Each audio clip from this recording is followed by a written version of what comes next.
Kumusta ka mo? It's Viktoria Vox. Now, what I'm about to tell you is something very sad.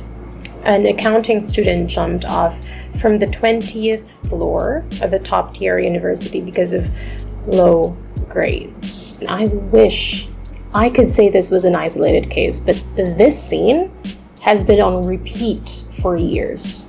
Different students, different schools, similar scenarios. Ang iban nagkaka-depress, ngalumpad, masinhuyan sang teacher. Ang iban ginag-guilt-trip sa mga ginikanan kay nagpasa sa standards nila. Ang iban nawadaan sang scholarship. Just imagine how many young lives were ruined or worse, taken because of the weight we put on grades. Our educational system is so rigid that it expects its students to bend over backwards to achieve a specific number on a piece of paper. But was it really more than that? How many people do we know who took up a degree and didn't even pursue it? Sometimes you take up design to end up being an agent. Sometimes you take up HR and end up in business development. And you know what? It happens. And the numbers on your report cards are not detrimental to your success. Oo, importante mag-eskwela. Oo, kisa ang grades mo, gapakita kung ano kakapisan o kung porsigido. Or sometimes you may be good in one subject, but not proficient in another. There's this saying by Albert Einstein that talks about our educational system. Everybody is a genius. But if you judge a fish by its ability to climb a tree, it will live its whole life believing that it is stupid. So, failing a subject isn't the end of the world. Failing a class doesn't mean you're a bad person, or as they say, stupid. Failing a year doesn't even mean you're a failure. Sometimes the only way to learn something is to go through it.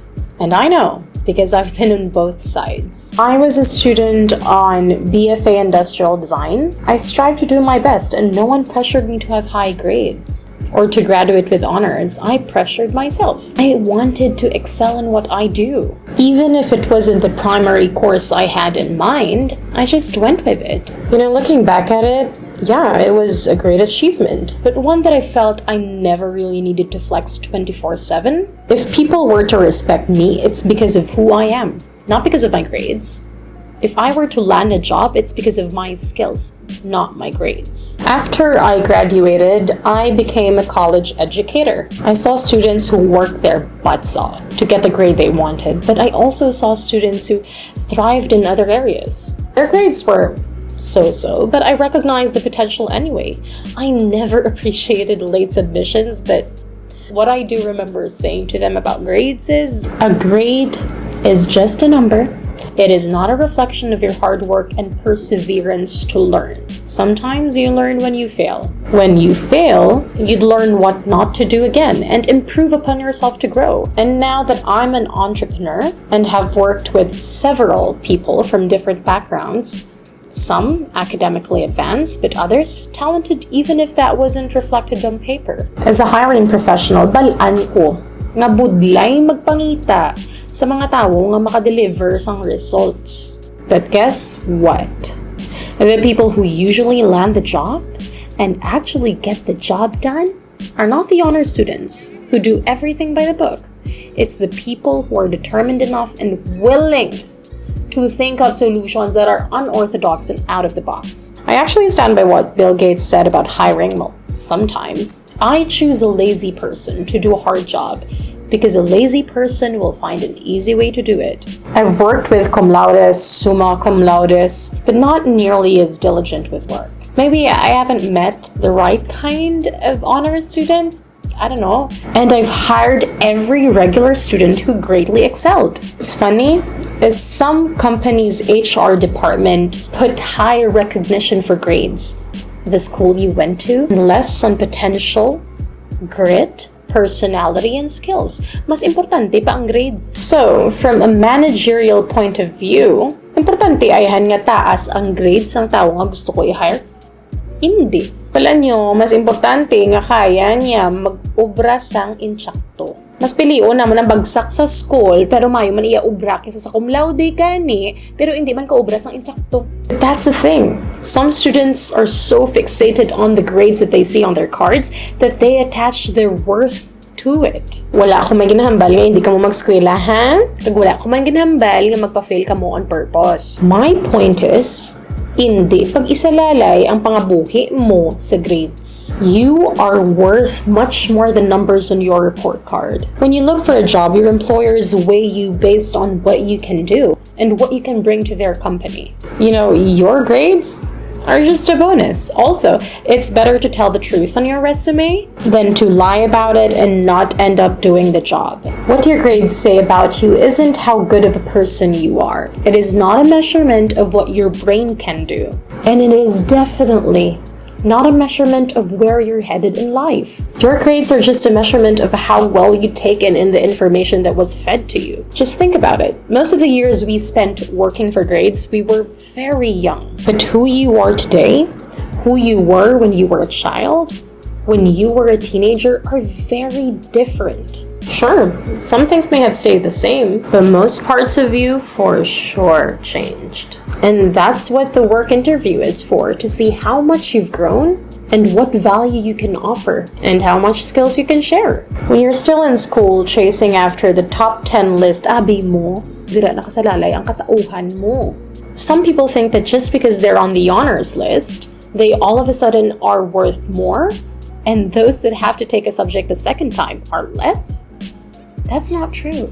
You could be in the honors list for your whole life and still be outperformed by someone who has repeated grade levels in school, or someone who didn't even graduate. Having high grades doesn't mean you're going to be more successful. Having low grades doesn't make you a failure. Having high grades doesn't mean you'll earn more money. Having low grades doesn't mean you'll be stuck doing blue-collar jobs. But you know, on a side note, what's so wrong with blue-collar jobs anyway? They're an honest living. Your grades do not guarantee success, and your failure to comply doesn't guarantee failure in life. The biggest companies in the world are founded by college dropouts. Facebook, Apple, Google. Although that also doesn't mean that you need to drop out of school to be successful. It also doesn't work that way. But the flaw in the educational system is getting students hooked on getting high grades as if it defines what kind of future you will have. Unfortunately, this addiction does more harm than good. When you get hooked on getting good grades, you become a good follower. Get so good at following instructions that you can no longer think for yourself. Sometimes the result could be just you following without questioning. Another scary byproduct of being too attached to aiming for good grades is the loss of potential. Like when you're not good in math and they're gonna tell you you're not smart. You might believe it's true, but do they know how good you are at music or arts? No, because you got yourself fixated on the fact you are not smart.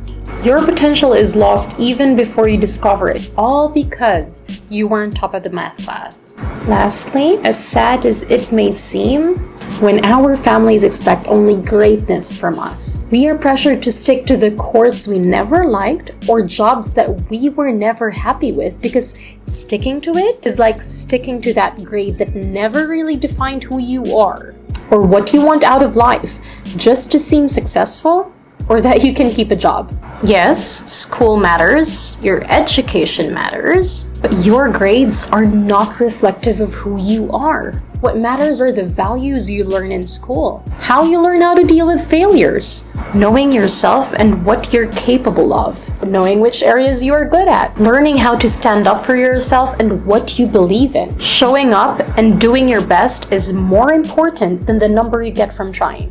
When you're working, people won't ask you how many quizzes you've passed. They won't ask you how high your grades were in a subject. They won't even ask you what rank you finished at. They will, however, ask you how you could be valuable to them. What can you contribute? What are you good at? How do you deal with tough situations? If you're a student watching this, know that you are valuable and worthy regardless of what grades you get. You don't need to constantly pull in all-nighters just to prove what you can do. Do your best without sacrificing your health. And if you're feeling a bit worried about your grades and you feel like you can do better, communicate. kung may distraction gani sa balay nyo, baluntabi gaaway ginikanan mo, may nagkasakit o kung may ginaagyan ka, don't hesitate to approach your teacher. They're not just there to impart knowledge, but to guide you, to teach you through tough times. But they can't extend empathy unless they know what you're going through. So communicate. Next is show up. Not because your grades don't define you doesn't mean you shouldn't try. Show up and do your best. You'll be surprised by the things you learn along the way. Maybe you'll find that you're more patient than you think. Or maybe you'll find a shortcut to an answer. Maybe you realize that all you needed was to ask for help or a real-life analogy. Showing up teaches you more about yourself than you think. How much pressure you can take, how you learn, and what you're willing to do to get to the answer. If you fail, know that there's always another chance, so try again. Allow yourself to mess up. Allow yourself to fail, but more importantly, allow yourself to keep trying. We live in a world where people are so afraid to fail that they stop trying. But sometimes, failing is the only way to learn. So don't let the fear of failure stop you from exploring your own potential. And don't let others tell you that you are a failure for failing. If you are struggling or have hit a wall in your project, communicate that. Ask for help. And with whatever you want to do, you owe it to yourself to try. So show up. Show up scared. Show up unsure. Show up flustered. It doesn't matter. As long as you show up.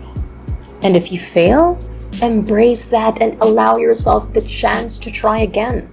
You are not perfect, and nobody expects you to be.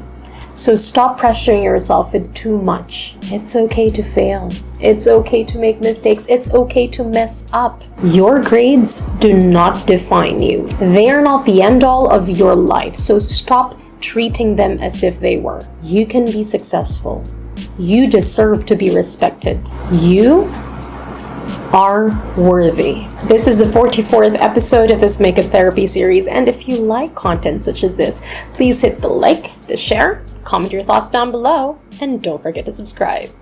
Bye!